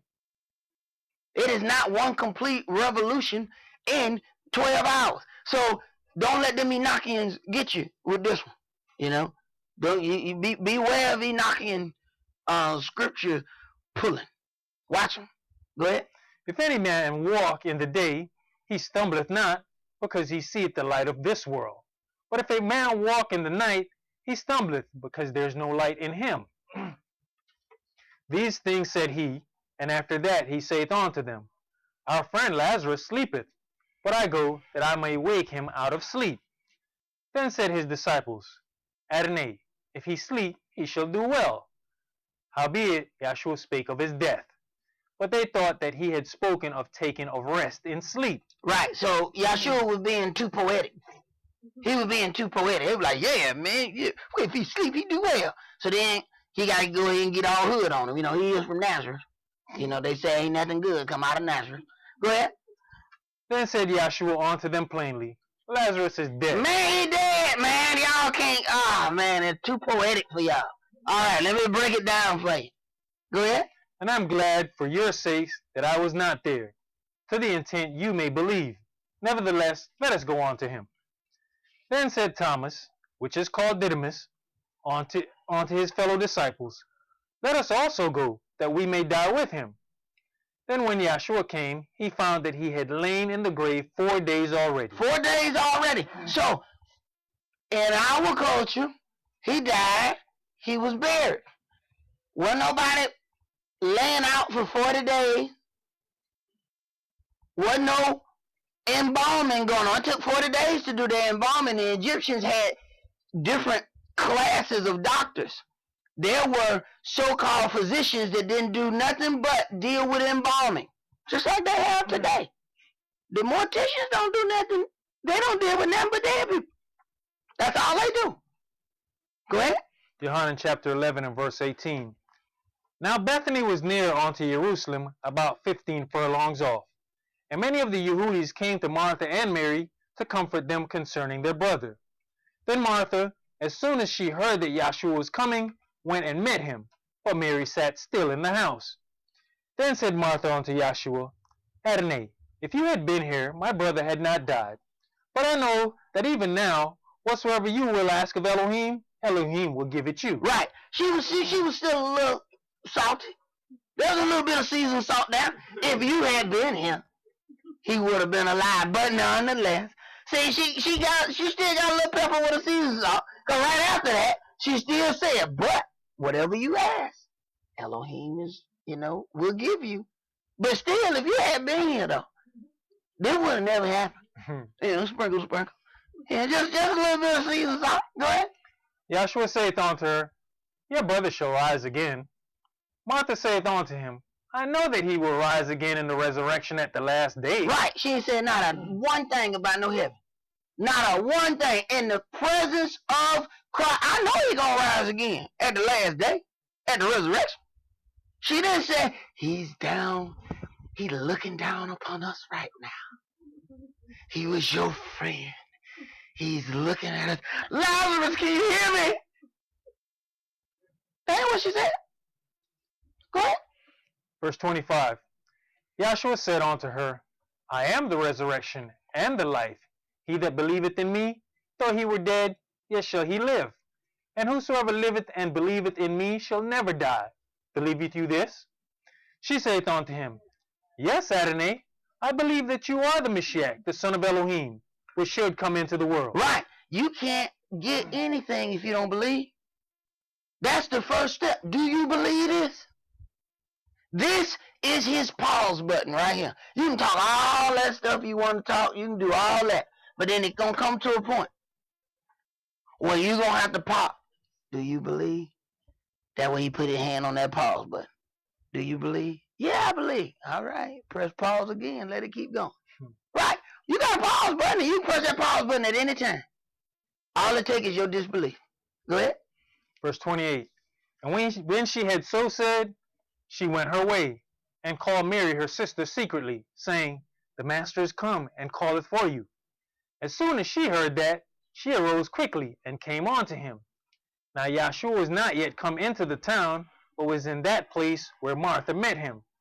The Yehudis then, which were with her in the house, and comforted her, when they saw Mary, that she rose up hastily and went out, followed her, saying, She goeth on to the grave to weep there. She's going to the grave to weep there. Understand? Now that's 30 days of mourning. All right? So she got the right to do all her mourning because it is set forth what the time of mourning is. Go ahead. Then when Mary was come where Yahshua was, and saw him, she fell down at his feet, saying unto him, Adonai, if you had been here, my brother had not died. When Yahshua therefore saw her weeping, and the Yehudis also weeping which came with her, he groaned in the spirit and was troubled. And he said, Where have you laid him? They said unto him, Adonai, come and see. Yahshua wept. Right. So it's time of mourning. He mourning too. Go ahead. Then said the Yehudis, Behold how he loved him. Right. So they think he crying for one thing. Go ahead. And some of them said, Could not this man, which opened the eyes of the blind, have caused that even this man should not have died? Yahshua therefore again groaning in himself cometh to the grave. It was a cave, and a stone lay upon it. Yahshua said, Take you away the stone. Martha, the sister of him that was dead, saith unto him, Adonai, by this time he stinketh. Uh-huh. For he hath been dead 4 days. For he hath been dead 4 days. By this time he stinketh. Automatically. Ain't no embalming. He was dead. They buried him. She said, it's been 4 days. You open that, you roll away that stone. It ain't going to be pretty in there. So we see how things are then done. Go ahead. Verse 40. Yohanan chapter 11 and verse 40. Yahshua saith unto her, Said I not unto you, that if you would believe, you should see the glory of Elohim? Then they took away the stone from the place where the dead was laid. And Yahshua lifted up his eyes and said, Father, I thank you that you have heard me. And I knew that you heareth me always. But because of the people which stand by, I said it, that they may believe that you have sent me. And when he thus had spoken, he cried with a loud voice, Lazarus, come forth! And he that was dead came forth, bound hand and foot with grave clothes. You see that? Bound hand and foot with grave clothes. So he is wrapped about with grave clothes, which is what they would do for this burial. Remember they had this thing, they claimed they got the shroud of Jesus, which was, you know, something that was on his face, and then when they wrapped it off, it had the face of Jesus on it. Right. Right. But it's supposed to be the grave clothes or whatever that was taken off. Go ahead. And his face was bound about with a napkin. Yahshua saith unto him, Loose him. Yahshua saith unto them, Loose him, and let him go. Then Alright, so then we see, and he came forth with grave clothes, and his face was bound as well. So he is wrapped up. So this whole thing of having this open casket kind of thing does not fit what's written in this book. Having to pay $10,000-$12,000 to bury somebody does not go according to what's written in this book. It says, for dust you are, to the dust you shall return. All we supposed to need to bury somebody is some linen cloth and a shovel. And that don't cost $11,000 last time I looked at Home Depot. Let's go to Deuteronomy chapter 22. But see, once again, this is Yahweh has given us a culture. How Israel is separated from the nations is how we walk in our culture. They got us spending so much money. Now, people got to have death insurance. You got to have life insurance and death insurance. Because let me tell you something. The funeral home, they talk to you real nice. We are so sorry for your loss. We are so, we grieve with you. This one will be $10,000. That one will be $11,000. You should get the casket lined in velvet. He would love that. He not gonna love nothing, huh? He not gonna love nothing. You should get this casket. It has a satellite radio. He can listen and boom to the music. What? Right. Making merchandise of you. It is amazing how people with nothing end up getting everybody else rich. The same thing they do in jail. The person go to jail, they have nothing. How do they get all the money out of the person? Through their family. The family got to pay for snacks. The family got to pay for all. If the person in jail needs shoes, the jail just so happen to have a nice little book of where you can order shoes just from them. You may end up buying $70 shoes for an inmate. What do you got? And it costs about 76 cents for them to make those. They getting money, and they get this money from the families of the people. See? The same way they do that. They get that money from the families of the people, not the people themselves. See, it don't matter to them where the money come from, as long as they get it. Go ahead. It was, but what the problem is that most of us don't know that there is natural burial places where we can be buried in this manner. And as we saw, Yaakov told them where he wanted to be buried. We don't make those preparations for ourselves while we're living. You know what my elder told me? He said, man, dig a hole and put me in that backyard in there. I used to go to places, and the folks would point out where they kinfolk were buried, right down their land. Yeah, that's my daddy, right down, and now that's my Uncle Joseph. He right back down. He right here. He said, yeah, right back there. Like, boy, he saved a whole lot of money. They right there. That's about $30,000 right there. When you got one right there, one right there. That's about 15 apiece, right? Right. Right. Deuteronomy chapter 22, and let's read verse 5. The woman shall not wear that which pertaineth unto a man, neither shall a man put on woman's garment. For all that do so are abomination unto Yahweh your Elohim. Right. All that do so are an abomination unto Yahweh your Elohim. Yahweh has given a way of dress for a man and a woman. Now, there are certain things that may be common, but there are other things that are not. Let's go to Exodus chapter 28. Now, this right here was interesting. The adversary of the devil uses these outlets because he knows our people are going to watch this television. So this is how he wages war against us. There was one of the things on the television was like talking about that there's no difference between, dress for a man and a woman. And to back that statement up, they showed one of the presidents when he was a child. Did you see that one? Okay. The dude had on a little dress, looked like an Easter dress. Now, there's a dude now. Then he had hair all flowing down here. The hair was even in a bob. You couldn't even tell if it was a girl or a boy. You couldn't tell what it was. And it was like, see, there was, during this time of American history, there was no difference between the dress of a boy and a girl. And you could literally not tell that this was a little boy. This they're putting on the television to tell people there's no difference between the dress of a boy and a girl.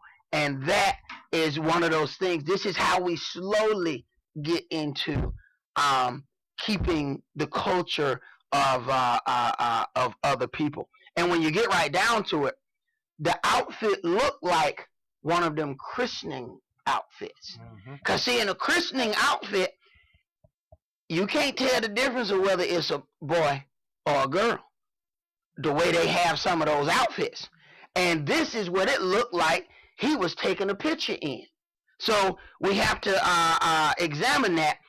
Exodus chapter 28, and let's read verses 42 through 43.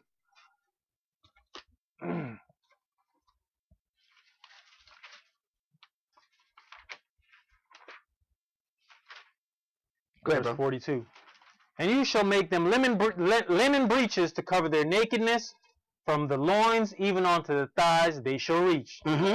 And they shall be upon Aaron and upon his sons when they come in unto the tabernacle of the congregation, or when they come near unto the altar to minister in the holy place.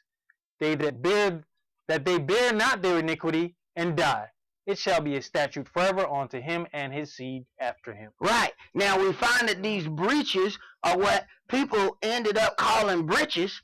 You find that this was given to them to wear to cover their nakedness. So we have to understand that when you deal with, this is the under covering here. Now, Zechariah 8 and verse 23 speaks of how the people of the nations will grab to the on to the skirt of him that is a Jew, saying, we will go with you, for we have heard that Elohim is with you. In the book of Job, we hear Elohim proclaiming to him to cover and gird up his loins like a man. In Proverbs 31 and verse 17, it's stated that a virtuous woman girds her loins with strength. So we can conclude that covered loins are common of men and women, in the sense that we know a skirt or a long shirt. Let's go to Ezekiel chapter 16.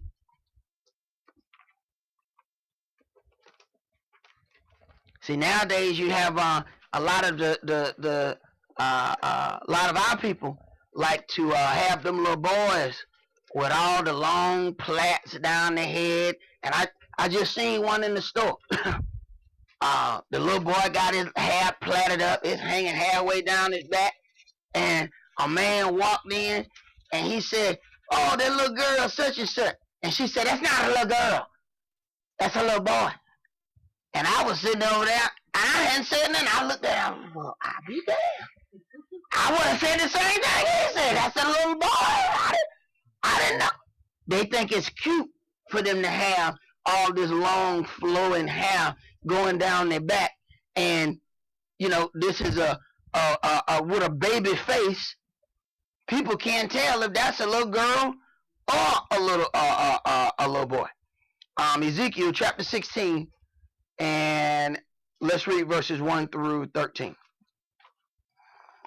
Again the word of Yahweh came unto me, saying, Son of man, cause Jerusalem to know her abominations, and say, Thus said the Adonai Elohim unto Jerusalem, Your birth and your nativity is of the land of Canaan. Your father was an Amorite, and your mother an Hittite. Understand, the beginning of Jerusalem, it was first called Canaan land. So we have to consider these things when we deal with this. Go ahead. And as for your nativity, in the day you was born, your navel was not cut, neither was you washed in water to supple you. You was not salted at all, nor swallowed at all. None I pitied you to do any of these unto you, to have compassion upon you, but you was cast out into the open field, to the loathing of your person, in the day that you was born. And when I passed by you, and saw you polluted in your own blood, I said unto you, when you was in your blood, live. Yes, I said unto you, when you was in your blood, live. I have caused you to multiply as the bud of the field, and you have increased and waxen great, and you are come to excellent ornaments. Your breasts are fashioned, and your hair is grown, whereas you was naked and bare. Now when I passed by you, and looked upon you, behold, your time was the time of love. And I spread my skirt over you, and I covered your nakedness. Yes, I swear unto you, and entered into a covenant with you, said the Adonai Elohim, and you became mine. Right. So then Yahweh depicts himself wearing this long shirt or skirt and covering Israel. Understand, if someone is covered by the skirt of this other man, that means that they have entered into a covenant. When you read the story of Ruth, what did she say? Cover your handmaid with your skirt. What that means is they have entered into a marriage covenant. So Yahweh depicts himself dressed in this fashion. Go ahead. Verse 9. Then washed I you with water. Yes, I thoroughly washed away your blood from you, and I anointed you with oil. I clothed you also with broidered work, and shod you with badger skins, and I girded you about with fine linen, and I covered you with silk. I decked you also with ornaments, and I put bracelets upon your hands, and a chain on your neck. Right. Now, listen to this, because you can get this part out of context. Go ahead. And I put a jewel on your forehead, and earrings in your ears, and a beautiful crown upon your head. When you go and read the things concerning what was given unto the kings and the priests, you'll find that the priests have a crown. In the middle of that crown is a gold plate that says holiness unto Yahweh. So people will take this having a jewel on their forehead and take that out of context, and they walk around looking like them Indians with the big red dot on their forehead, talking about they Israel. Hey man, what's with the thing on your forehead? No. That's not what that means. And we're gonna read something so you can see that. Go ahead. And just to touch on the earring was servitude. Earring is servitude, and men and women had earrings. Okay? So, you know, I had a sister leave a message. Oh man, that wear earring. My ears been pierced for years. Sometimes I go months and months and months, and I won't even, you know, put anything in. But apparently I had on one in the video. And sister said, oh, these effeminate men that wear earrings. So then I had to go back to the word and show her, how you think the golden calf was made? The men and women pulled out their earrings. I showed her where it was servitude. If there's a servant, you bear through his ear with an awl, which is an earring. That is a sign of servitude.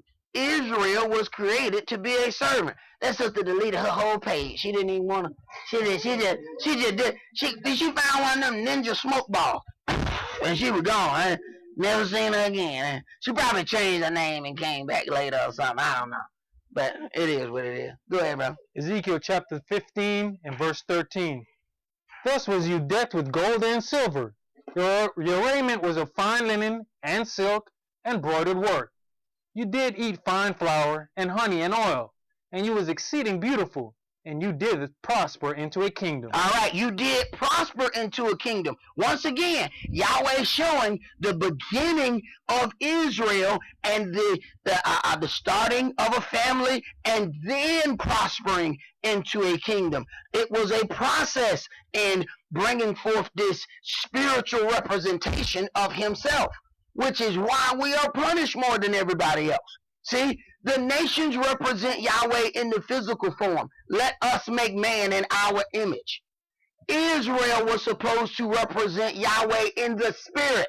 So when we walked not according to that, it was exceedingly evil. And now Yahweh's holy name is blasphemed because we were supposed to be the spiritual representation of him.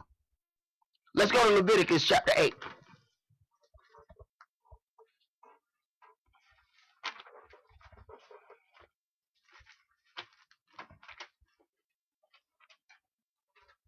Why do you think Israel was one of the last nations formed? It wasn't that we were the first. Yahweh is waiting to start him a family that he can give his holy law to.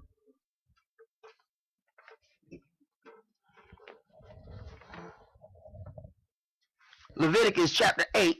And I'll tell you what, start at verse 6. And Moshe brought Aaron and his sons and washed them with water. And he put upon him the coat, and girded him with the girdle, and clothed him with the robe, and put the ephod upon him, and he girded him with the curious girdle of the ephod, and bound it upon him therewith. Right. So you see all of this clothing that the high priest and the priests are covered with. So it's easy to tell that mustard shirt that Eddie had on, that ain't right. You know that mustard shirt not right. There's a whole lot of clothing that's going on here that you can't be in the pulpit flexing. Watch this. Watch this. Right, no, that ain't gonna work. Go ahead. Verse 8. And he put the breastplate upon him. Also he put in the breastplate the Urim and the Thummim. And he put the mitre upon his head. Right, he put the mitre upon his head. You have a whole lot of those people that's out there. You should not do such and such with your head covered. They don't understand the priesthood, and that Yahshua is our high priest. The priesthood has not been done away with. There was a change to the priesthood, allowing other tribes to enter into the priesthood other than the Levites. Go ahead. Also upon the mitre, even upon his forefront, did he put the golden plate, the holy crown. On the holy crown. So you go back to the things that we read before. I put a crown and a jewel on your forehead. This is where this golden plate went in the middle. So don't think that gives you a right to go around and put that little dot on your forehead, because we got some strange things floating about in Israel. Go ahead. As Yahweh commanded Moshe. All right, let's go to Yohanan chapter 13. Now keep in mind the part of this clothing. You had a coat, then there's a girdle, which is like a belt, then you have a robe, then you have an ephod, which is more like a vest, then gird him about the curious girdle of the ephod, which is another belt, and bound it unto him therewith. So understand the levels of clothing that's going on right there. Now let's go to Yohanan chapter 13.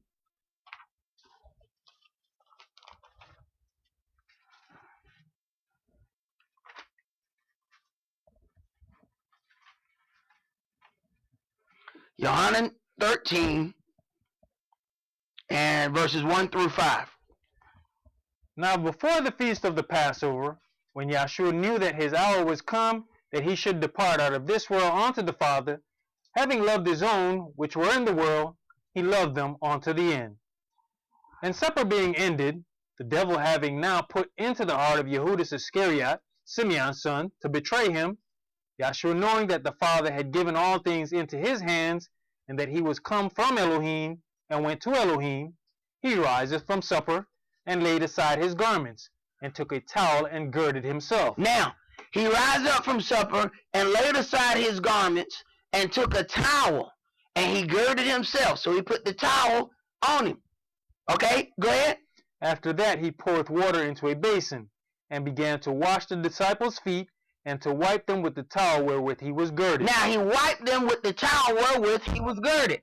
Understand, we have the levels of clothing that even the high priest and the under priest were wearing.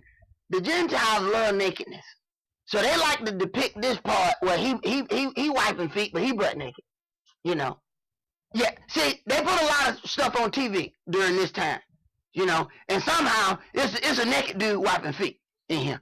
Not understanding, first of all, you have all of these different levels of clothing for him to take these things off, and he's finna get ready to deal with water.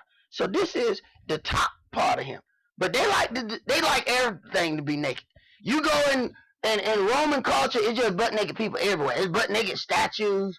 You know what I'm saying? They just like showing genitals. They just like it. It's just all over the place. Like, what the hell is this?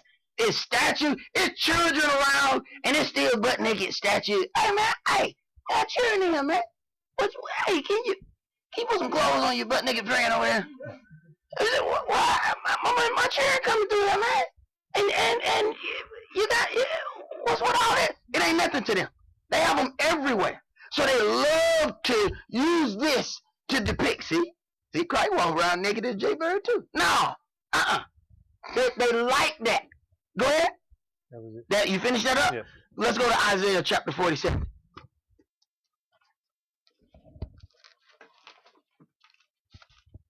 See, in the beginning, it says they were naked and unashamed. Why? Because they didn't know nothing.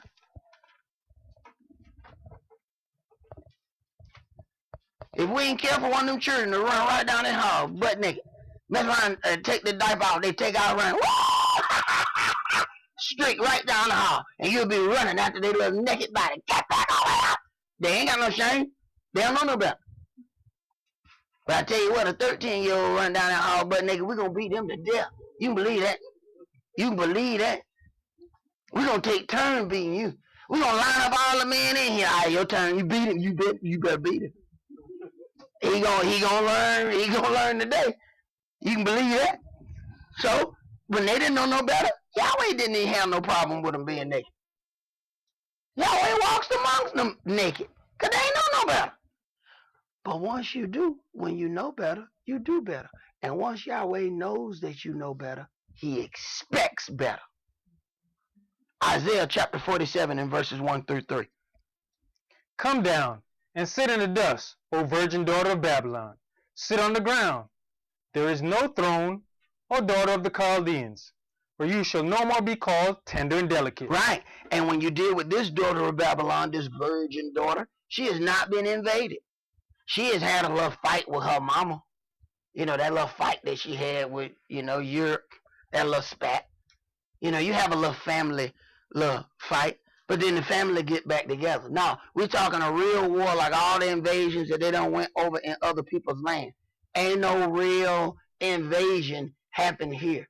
So this virgin daughter, Yahweh is saying some things here. Go ahead. Take the millstones and grind meal. Uncover your locks. Make bare the leg. Uncover the thigh. Pass over the rivers. Right. So then you see how Babylon the whore is opened up. Uncover your locks. See, uncover your head. See, the whore don't believe she's supposed to cover her hair. Make bare the leg. So when you move her skirt, according to what's written, these breeches were given to a man. You move her skirt, you see bare leg. Uncover the thigh. Pass over the rivers. Go ahead. Your nakedness shall be uncovered. Yea, your shame shall be seen. I will take vengeance. I will not meet you as a man. Now let's go to Genesis chapter 38. See, this whole thing that there's no difference in the attire of a woman and a man is not biblical.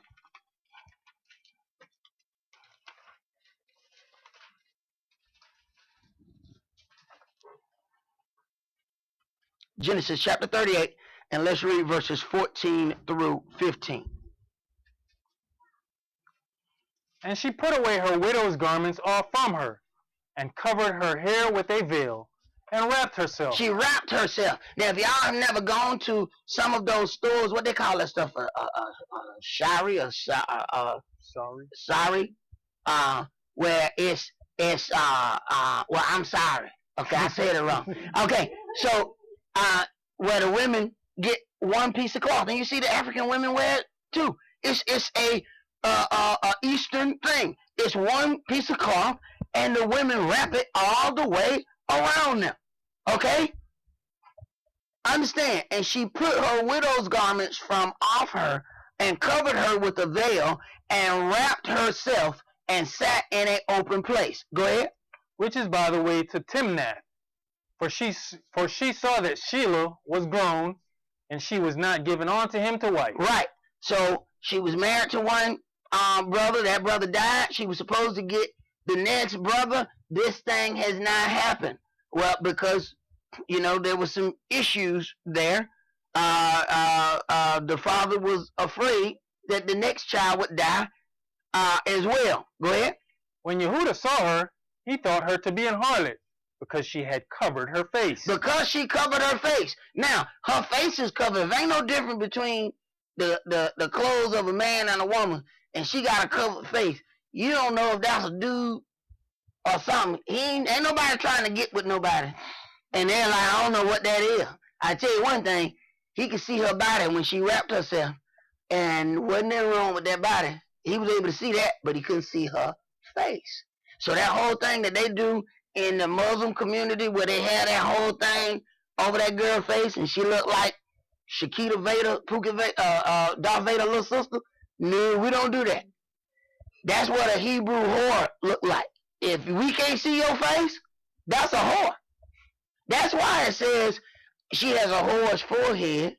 She refused to be ashamed. Why? Because you can't see her face.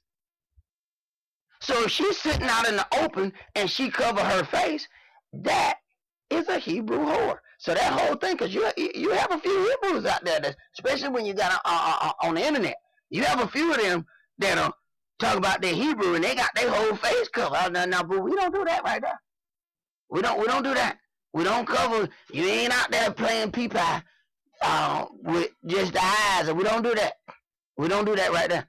Whatever. I don't know where they get that from, but we don't do that. Go ahead. That was it. That was it right there. All right, let's go to Isaiah chapter 3.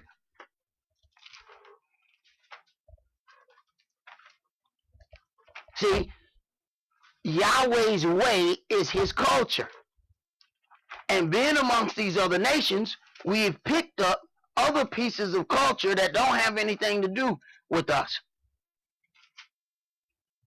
And there are some things that we're probably not going to find out until we get out of here.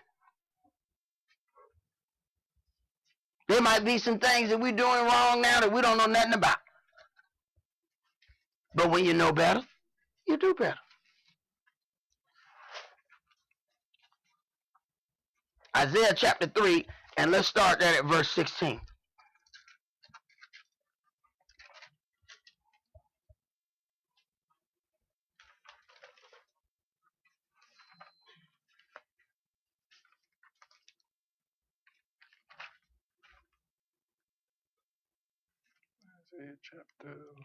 Isaiah chapter 3, and let's start that at verse 16.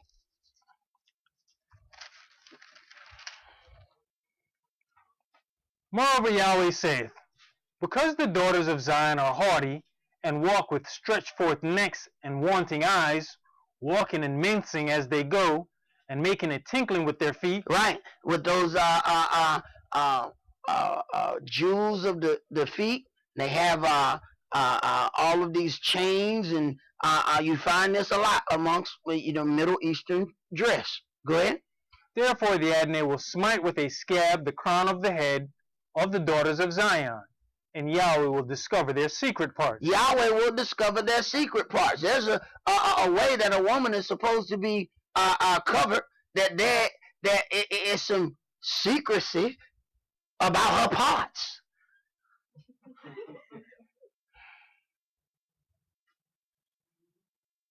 Read.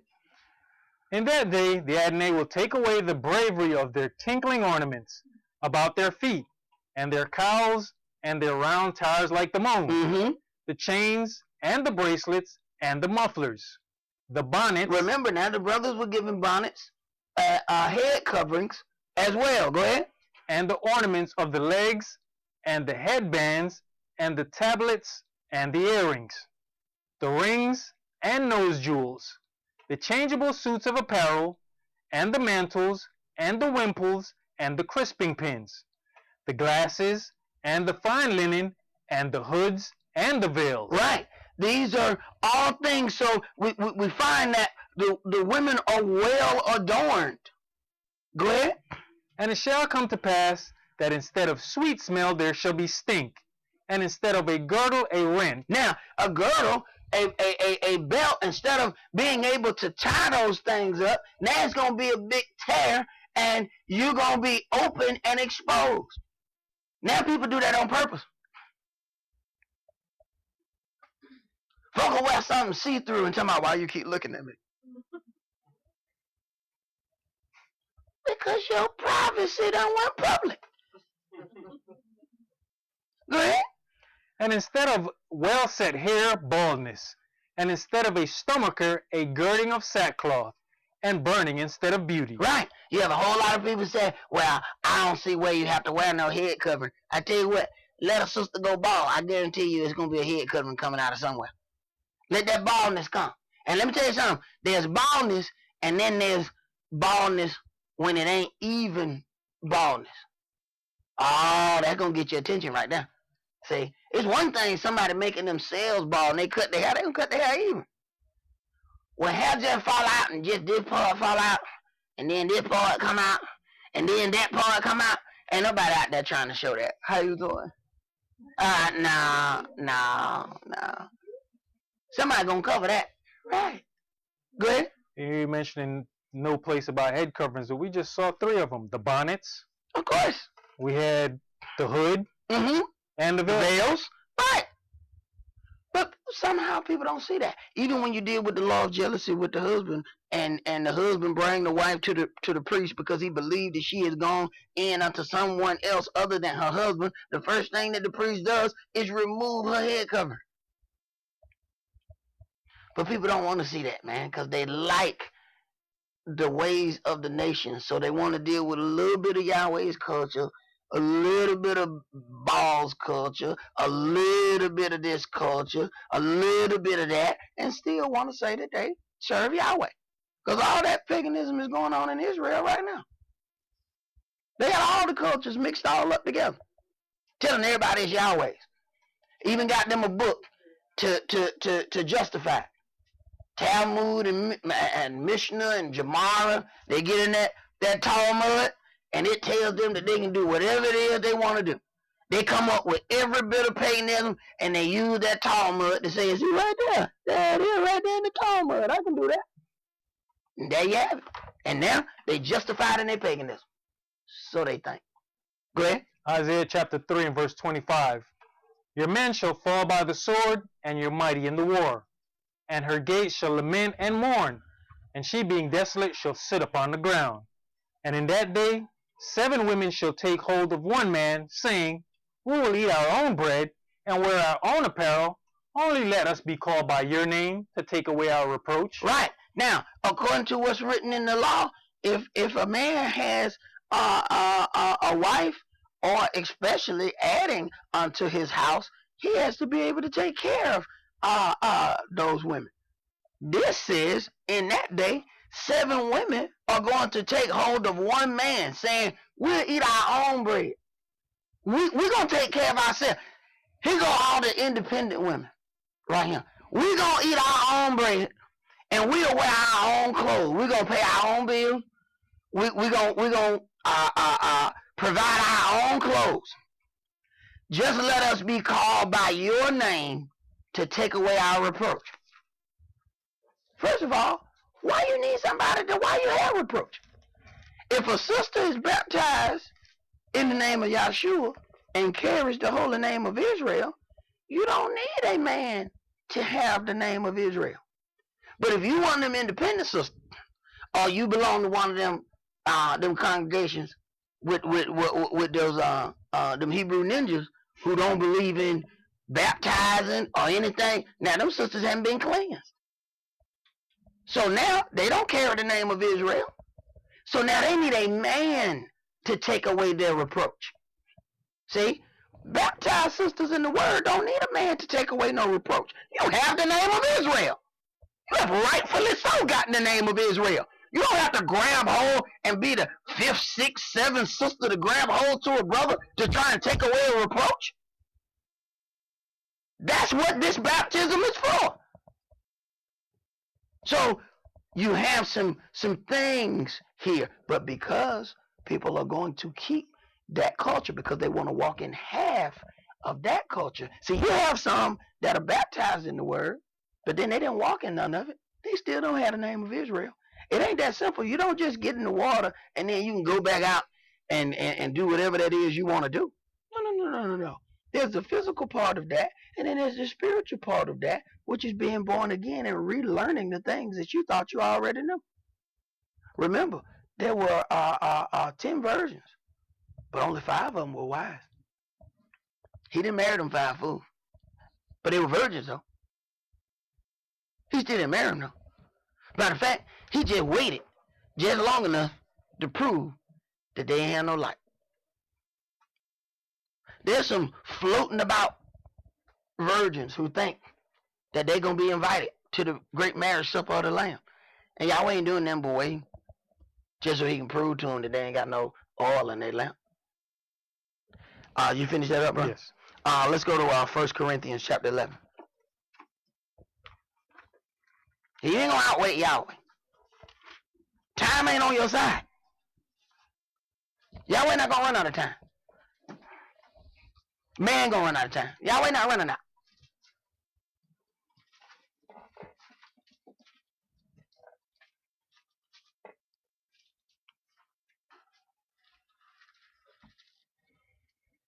First Corinthians 11, and let's start at verse 1.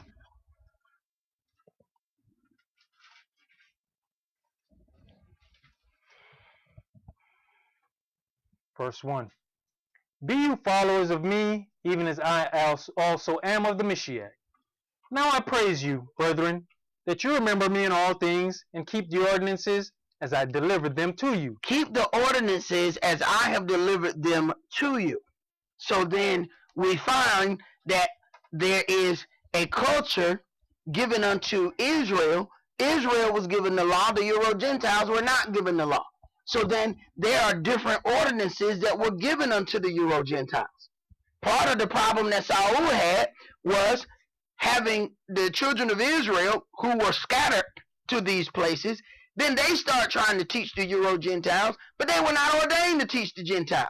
So then they're teaching stuff that they ought not to be teaching, because they're teaching it to the wrong people. So they try to take the things that the children of Israel have to do, and then they try to implement that on the Euro-Gentiles. But how that gets twisted in the other direction, I'm watching television and I see a brother starts explaining to his whole congregation of our people how, you see, these things will open up to the Gentiles. It's teaching all them people that they Gentiles, all us in the audience, full of us, and he teaching all of them that they Gentiles, and all of them went away from there believing that they are Gentiles. They don't know anything about the foundation of the setup of this book and who they are. They don't know where they are in the Bible. And the adversary wants you to not know where you are in this book. This is the book of the families of the earth. You should be able to find where you are in here. But the adversary don't want you to know where you at in here. See? They want you to look, you just been grafted in, just do what we tell you to do. Shut up. Shut up and get in line. Just do what we're telling you to do, and you're going to be all right. You don't need to understand. Go ahead. Verse 3. But I would have you know, the head of every man is the Mashiach, and the head of the woman is the man, and the head of the Mashiach is Elohim. Now, there is order given in this, and there is a reason for the order. Go ahead. Every man praying or prophesying, having his head covered, dishonoreth his head. Mm-hmm. But every woman that prayeth or prophesieth with her head uncovered, dishonoreth her head. For that is even all one as if she were shaven. For if the woman be not covered, let her also be shorn. But if it be a shame for a woman to be shorn or shaven, let her be covered. Right. Then you have, but every woman that prays or prophesies with her head uncovered dishonors her head. We have to understand that there is a difference between a man and a priest. When we deal with this, every man praying or prophesying, having his head covered, dishonors his head. And every time you are reading, you are not prophesying. But what we get to when we jump down to this, it says, read verse 14.